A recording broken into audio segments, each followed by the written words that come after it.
नमस्कार दोस्तों, मेरा नाम है सुनील कुमार और आप देख रहे हैं अपना चैनल आओ मिलकर सीखें। दोस्तों, मैं लेकर आया हूं बोर्ड द्वारा निर्धारित नवीनतम पाठ्य पुस्तक पर आधारित कक्षा 8 इतिहास की दैनिक पाठ्य योजना, जो कि 2 वर्षीय बीएड व 4 वर्षीय बीए बीएड हेतु समान रूप से उपयोगी है।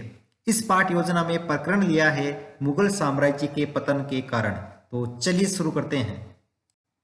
सर्वप्रथम लिखेंगे विद्यालय का नाम जहां आप इंटर्नशिप कर रहे हैं, कक्षा 8 विषय इतिहास, प्रकरण मुगल साम्राज्य के पतन के कारण, और यहाँ पर दिनांक, कालांश, समयावधि 30 मिनट।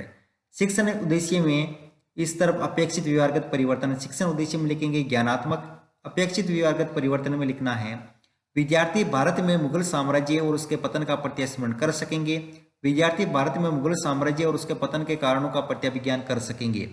अवबोध में लिखेंगे विद्यार्थी भारत में मुगल साम्राज्य और उसके पतन के कारणों की व्याख्या कर सकेंगे। ज्ञानोपयोग में विद्यार्थी भारत में मुगल साम्राज्य के पतन के कारणों के संबंध में प्राप्त ज्ञान का भावी जीवन में उपयोग कर सकेंगे। फिर चौथा पॉइंट है कौशल, जिसमें लिखेंगे विद्यार्थियों में भारत में मुगल साम्राज्य के पतन के कारणों का चार्ट बनाने की कुशलता का विकास हो सकेगा। अभिरुचि, विद्यार्थी भारत में मुगल साम्राज्य के पतन के कारणों के में रुचि ले सकेंगे। और यहाँ अभिवर्ती में लिखेंगे विद्यार्थियों में भारत में मुगल साम्राज्य के पतन के कारणों के प्रति समीक्षात्मक दृष्टिकोण का विकास हो सकेगा। साहित्य सामग्री, कक्षा उपयोगी उपकरण, श्यामपट्ट, चौक, डस्टर, लपेट फलक आदि। पूर्व ज्ञान, विद्यार्थियों को भारत में मुगल साम्राज्य का पूर्व ज्ञान है। और यहाँ प्रस्तावना में टेबल ड्रॉ करके लिखेंगे, एक तरफ छात्राध्यापक क्रियाएं, दूसरी तरफ विद्यार्थी क्रियाएं। दीन ए इलाही धर्म किसने चलाया था? अकबर ने। अकबर कौन था? मुगल सम्राट। मुगल सम्राट अकबर का शासन भारत के कितने भूभाग पर था? भारत के अधिकांश भाग पर।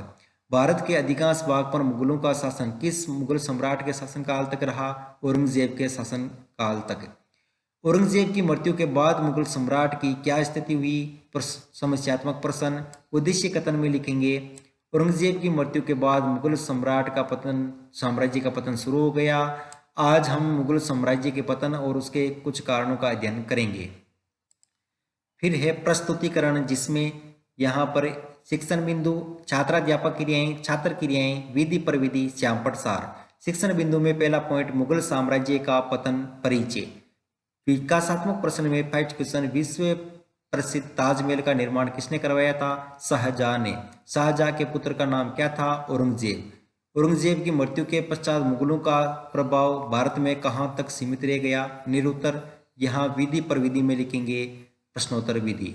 फिर है छात्राध्यापक कथन, जिसमें लिखना है औरंगजेब की मृत्यु 1707 ईस्वी में हुई। इससे पूर्व अधिकांश भारत पर इसका शासन था, परंतु 1730 ईस्वी तक मुगलों का प्रभाव केवल दिल्ली शहर और उसके आसपास तक रह गया था। इलाहाबाद में हुई संधि में मुगल शासक शाह आलम ने अंग्रेजों के प्रभुत्व को मान लिया। इस प्रकार मुगल साम्राज्य का पतन 18वीं शताब्दी में हो गया था। वैसे तो औरंगजेब के शासनकाल में ही इसकी धार्मिक, राजपूत, मराठा आदि नीतियों के कारण मुगल साम्राज्य का पतन प्रारंभ हो गया था, परंतु उसकी मृत्यु के पश्चात पतन की गति तीव्र हो गई थी। यहाँ विद्यार्थी क्रिया में लिखेंगे विद्यार्थी ध्यानपूर्वक सुनेंगे तथा मुख्य बिंदुओं को अपनी अभ्यास पुस्तिका में लिखेंगे। यहाँ विधि में व्याख्यान विधि और श्यामपट्ट सार में लिखेंगे मुगल साम्राज्य का पतन औरंगजेब के शासनकाल में ही साम्राज्य का पतन शुरू, परंतु इसके मृत्यु के पश्चात पतन तीव्र गति से हुआ था। बोध प्रश्न में लिखेंगे फर्स्ट क्वेश्चन, औरंगजेब की मृत्यु कब हुई? तो 1707 ईस्वी में। 1730 में मुगलों का प्रभाव कहाँ तक सीमित रह गया? दिल्ली शहर व इसके आसपास तक। तीसरा क्वेश्चन, इलाहाबाद की संधि में किस मुगल शासक ने अंग्रेजों का प्रभुत्व स्वीकार कर लिया था? तो शाह आलम ने। विधि में प्रश्नोत्तर विधि। फिर सेकंड सेक्शन पॉइंट है पतन के कारण औरंगजेब की धार्मिक नीति। विकासात्मक प्रश्न में फर्स्ट क्वेश्चन, भारत में किस धर्म के लोग रहते हैं? विभिन्न धर्मों के, हिंदू, मुस्लिम, सिख, ईसाई। हिंदुओं के मंदिर किस मुगल शासक के काल में सबसे अधिक तोड़े गए? तो औरंगजेब की धार्मिक नीति कैसी थी? तो निरुत्तर। यहाँ पर विधि में लिखेंगे प्रश्नोत्तर विधि। फिर छात्राध्यापक कथन, जिसमें लिखेंगे औरंगजेब सिख, शिया, मुसलमान आदि के प्रति बहुत अनुदार था। उसने मुगल साम्राज्य से हिंदू शासकों को प्राप्त होने वाली सहायता को कम कर दिया था और औरंगजेब की इस अनुदारवादी को नीति के कारण जाट, सतनामियों और सिखों आदि ने औरंगजेब का विरोध किया तथा मराठों ने अपनी शक्ति विकसित कर अपने साम्राज्य विस्तार में सफलता प्राप्त की। मराठों को देखकर उत्तर भारत के शासकों ने भी मुगलों का विरोध प्रारंभ कर दिया। आगरा और भरतपुर के जाट शासकों तथा पंजाब में बंदा बहादुर के नेतृत्व में सिखों ने अपने अपने स्वतंत्र राज्य स्थापित किए। यहाँ पर विद्यार्थी के नाम लिखेंगे, विद्यार्थी ध्यानपूर्वक सुनेंगे तथा मुख्य बिंदु को अपनी अभ्यास पुस्तिका में लिखेंगे।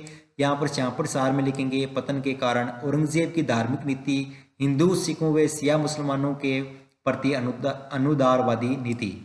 फिर यहाँ पर बौद्ध प्रश्न में लिखेंगे, औरंगजेब हिंदुओं व सिखों के प्रति किस प्रकार की नीति रखता था? अनुदारवादी।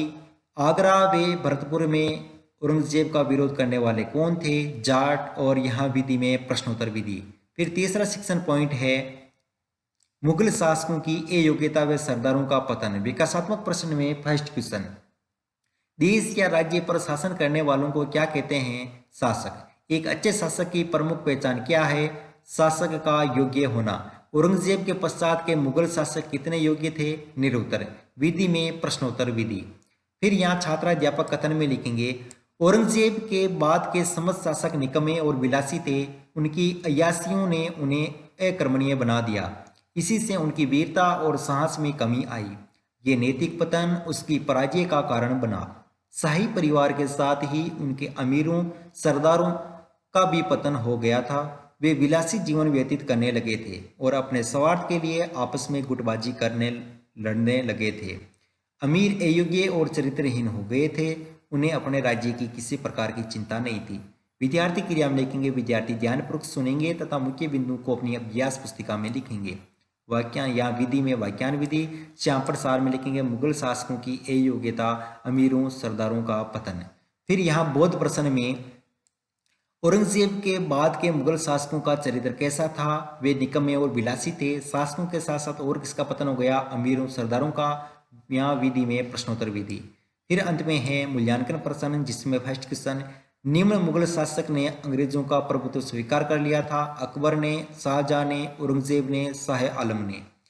हिंदुओं के प्रति बहुत अनुदार था? अकबर या औरंगजेब? औरंगजेब के बाद के मुगल शासक निकम्मे और विलासी से थे? सत्य या असत्य? औरंगजेब की मृत्यु के बाद मुगल साम्राज्य का प्रभाव कहाँ तक सीमित हो गया?